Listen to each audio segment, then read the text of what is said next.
Hello everyone, and welcome back to another one of our MTG set explorations, and in this episode we'll be going through Alara Reborn, mostly because it was my turn to pick something out, and I didn't know what I wanted to pick out, so I picked out Alara Reborn. Yay! Huh, my deck is named Kira. That's cool. My deck is named Alara Reborn. Alright, so, yeah, we ready to start, Mr. Cloud? Just about, yes. And how I've been looking forward to this particularly calamitous matchup. Alright then. Because this is easily one of the most unique sets we've played since we started doing set explorations.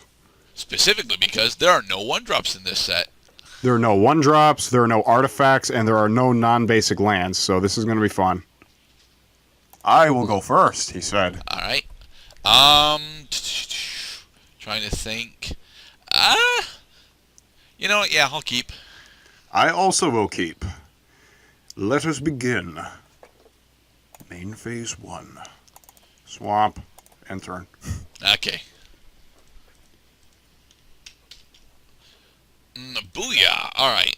I'll play a Plains, then I will tap that Plains in order to cast Field Miss Border Post. Nice. And Very I cool. will end. I bet you do. I bet you do. Let's pass the turn. Untap, upkeep, draw card, main phase 1. I am going to put down a forest and tap 2 to cast my Putrid Leech. Putrid Leech. If I pay 2 life, it gets +2/+2 until end of turn, but I can only do it once per turn. Okay, then. And turn.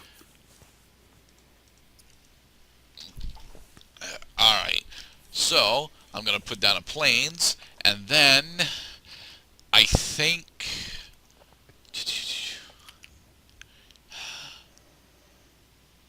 I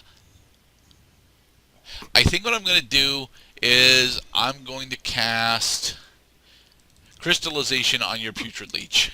Uh-oh.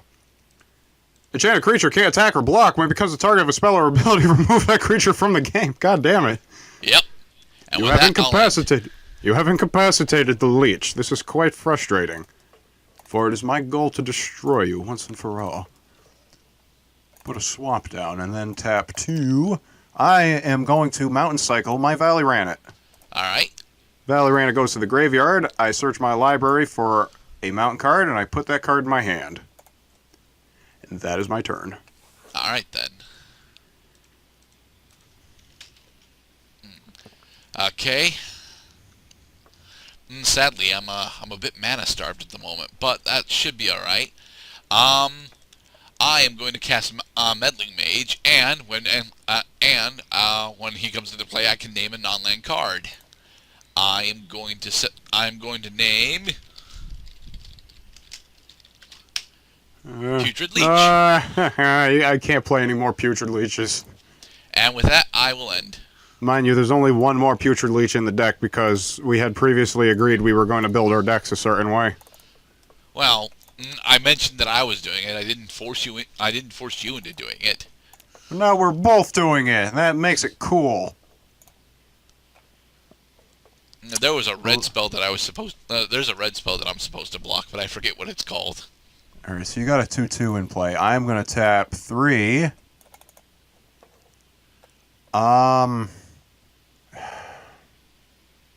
You know what? Yeah, I'm going to, instead of casting June Sojourners, I'm going to cycle it. Alright.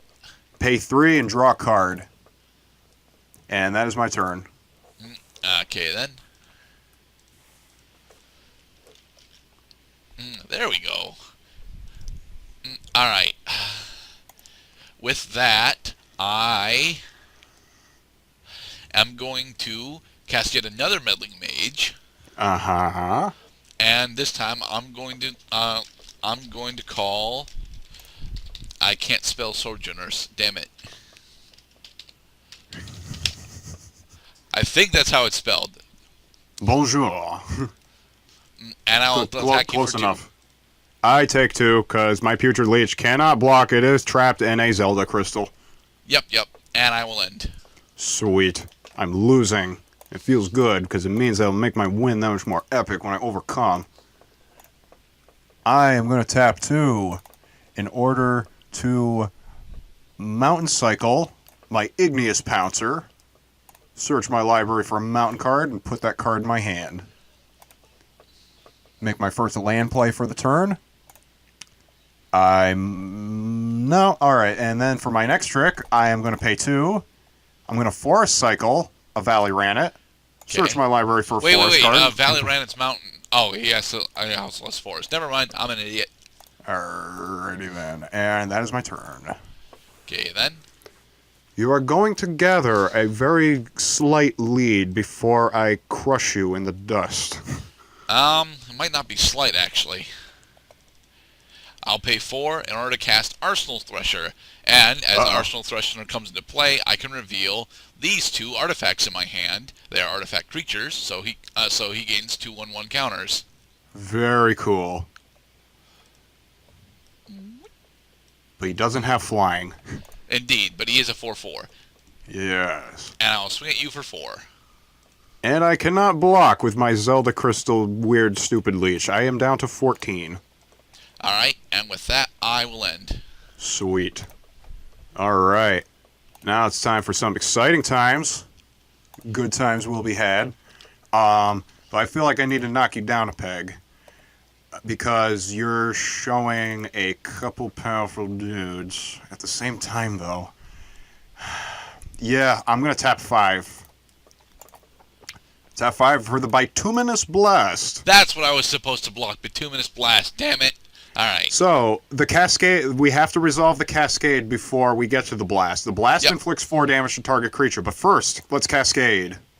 Ah, beautiful. It cascaded into a Violent Outburst. Alright, which means you get to further Cascade.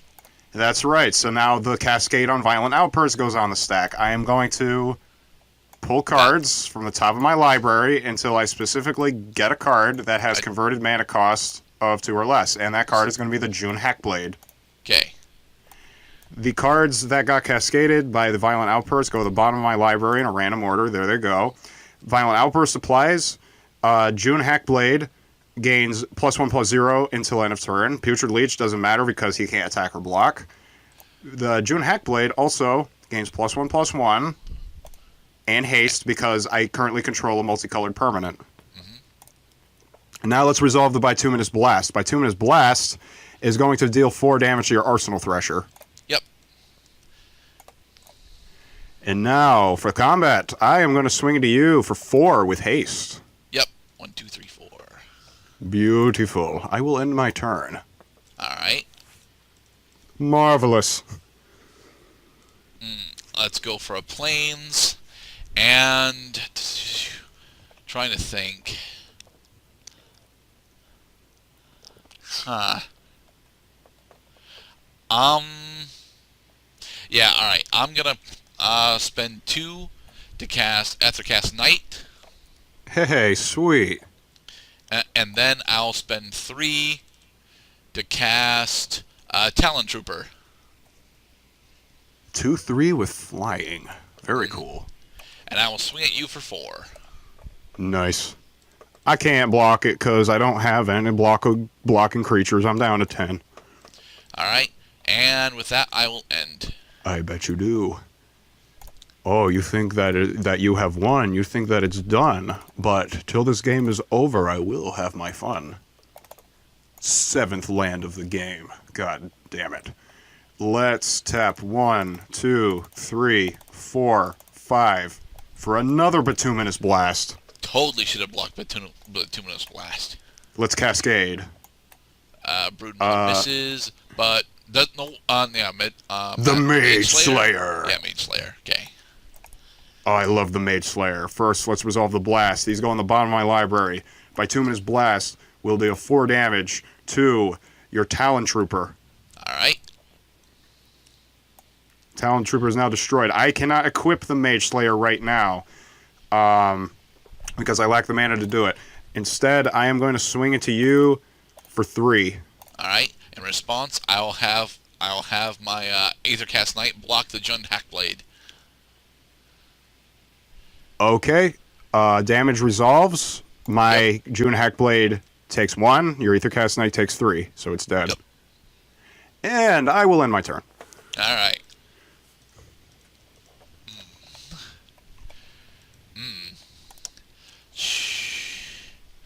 I wish I had 7 mana right now. That would be really nice. All right, so I am going to swing at you for 4.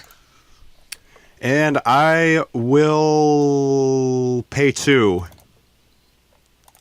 to cast Terminate. All right. I am going to terminate the meddling mage that is preventing me from summoning putrid leeches. Okay then. And So I will you take take 2 2. and I will take 2 damage from the unblocked other meddler. All right. And then I will spend 3 to cast the Aven my Mancer. Nemeomancer! Yay! Feather counter on target creature. Oh no! No! Evil And flying! with that, I will end. I'm going to destroy you! Kind of. Main phase 1. Jesus. Okay. Here is what I want to do. I want to pay 3 mana. Yes, 3 mana. I am going to equip the Mage Slayer onto my June Hackblade. Yep. Next, I'm thinking that I should pay 3 in order to cast Cathari Bomber. Alright. Cathari Bomber is a 2/2 with flying, and we'll see if I can actually successfully deal damage to your life points to apply its second ability. At the start of combat, I am going to swing into you for 3, but during the attacking step, because he is equipped with the Mage Slayer, you take 3 damage. Yep. And I will choose to not block that. So you take 3 more damage. Yep. Yes. We are going to destroy the mages once and for all with the power of June. Alright. During my upkeep, my meddling mage gets a feather counter on it, making him a 3/1 flyer. Very nice.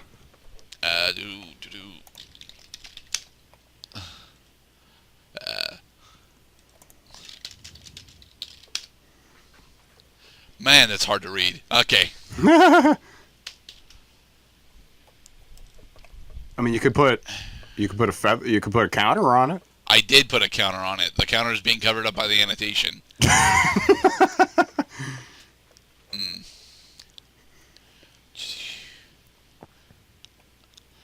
Alright, I am going to cast the Aethercast Knight. Very cool. And then I'm going to swing at you for 4 in the air. All right. I am going to declare my Cathari Bomber as a blocker on your 4/2 with flying, Yep, okay. and they kill each other. And I will end. Absolutely vicious. Let us proceed with this massacre. Drawing a card first. Ooh, all right. Now it's real party time. I am going to tap 7. Tap 7 for Karthus, Tyrant of June. Man. Karthus is a 7/7 flying with haste, and if there's one thing I love about flying, it's when it's paired with haste. Are there any other dragons on the battlefield? No, there are not. Other dragon creatures I control have haste. Cool. I'm going to go to my combat step now, swing into you for a total of 10. 13, and on the attacker that's step, game. you take 3 damage, and then you have to declare blockers. Yep. I can block Karthus, but yeah. I still take an additional 3 from the Hackblade. Yes, and I will end my turn. Well, there's another island. Okay. I am going to swing with my Aethercast Knight for 2. For 2. Okay, I will declare no blockers. I have nothing to block with. So I take 2 damage. Alright. And then, 2, 3, 4 to cast Unbinder Tine. Uh-oh. And then I will tap my Unbinder Tine in order to untap my Ethercast Knight. Cool. Yep. It is pointless, though, because Karthus kills me this turn either way. I'm going to tap 2 to terminate your Ethercast Knight. No! And then I will also pay another 2 to cast my June Hackblade, who enters the battlefield with haste because I control a multicolored permanent. Swing the nuts. Switch, swing the nuts. No, 1, 2, 3, 1, 2, 3, 1, 2, 3, 4, 5, 6, 7, 1, 2, 3. There. Victory! Good game, Cloud. We have victory! Good game, Gerdette. Alright, going into R2.